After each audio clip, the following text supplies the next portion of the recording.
So I'm here to read a statement from my sister first, Amber, who's currently in the hospital.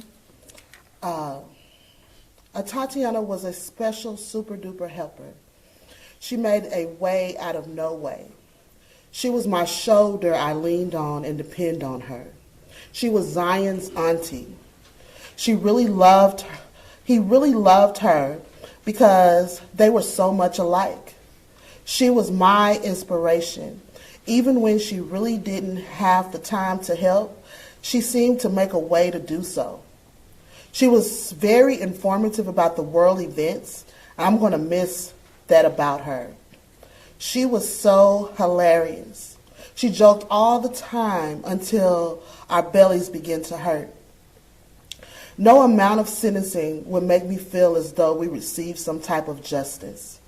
Tatiana should still be here. She had big dreams and goals. Zion now feels he is responsible to fill the whole role of his aunt, and he has the weight of the world on his shoulders. Because of this, Zion will have a lifetime of needs. Despite his needs, he will become successful. He will become a successful young man the way that his Aunt Tay would want him to be. Waiting these 3 years have not been easy. My panic attacks have brought me to the hospital multiple times, actually flatlining 4 times. Mr. Deem had no remorse, and you could tell by his demeanor throughout the whole court process. The only time we saw a difference is when the verdict was read, and at that time, he looked shocked. My family and I still see this as murder. He came out to do so. Murder was on his mind. Amber Carr. Think for me. My sister Tatiana was amazing. Is amazing. My heart breaks daily knowing that my family and the world lost a beautiful ray of sunshine. My sister did not do anything wrong. She was in her home, which should have been the safest place for her to be, and yet turned out to be the most dangerous. She was murdered, and as her big sister, I live every day with the pain that I could not do my job and protect her. I want you to know that we had plans, Aaron Dean, Tatiana and I. New Orleans was supposed to be for her birthday in 2019. We had more concerts to go to, auntie outings with our nephews. I wanted to cheer her on during her long nights of studying for medical school and be an even louder cheerer when she was at her white coat ceremony. I wanted to watch her grow into the successful doctor, making a difference in other people's lives. But I've lost her. We've lost her. She was a beautiful flower just starting to bloom, and she was cut down senselessly. I stand here today on behalf of my mother, who spent her last days on earth overcome with grief and sorrow.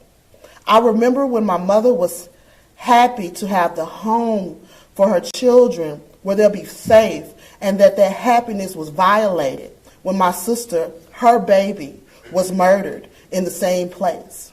I made funeral plans for my sister from my mother's bedside, and the funeral that she was too sick to even attend.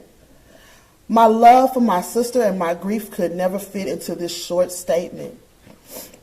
But I hope it gave you a glimpse of what we have lost. I have not looked forward to this opportunity of addressing you this year. My thoughts have been preoccupied by my sister and the chaos in our family your actions have caused. When my thoughts do go to you and your family, there was a tinge of jealousy. You see, you get to still see them. But now I just feel pity. It took a year or two to get to pity. It was anger and rage at first. I wanted you to suffer the way we are suffering, the way I suffer. I have loathed the idea of you with your family during the holiday seasons for the last 3 years. Today I have just arrived at pity, not because of the punishment you have received from your crime. You and I both know that that is insufficient. I pity your ignorance. I do not know enough. You do not know enough to be ashamed. You're not self-aware enough to understand your responsibilities for this evil act. You're so puffed up and full of yourself that your excuses you made through all of this, you would never truly repent. You went into an American citizen's home because their doors were open, and you shot a black woman to death in front of an 8-year-old child.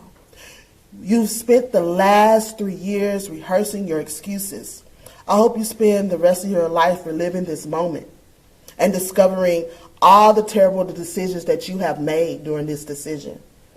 Your service as a police officer is a permanent stain on the city of Fort Worth. Your 2 years as a cop marked as a low point as policing in Dallas-Fort Worth region. Your only legacy in this life will be the unrepentant murder of my sister, and that will be the punishment you will truly have to face.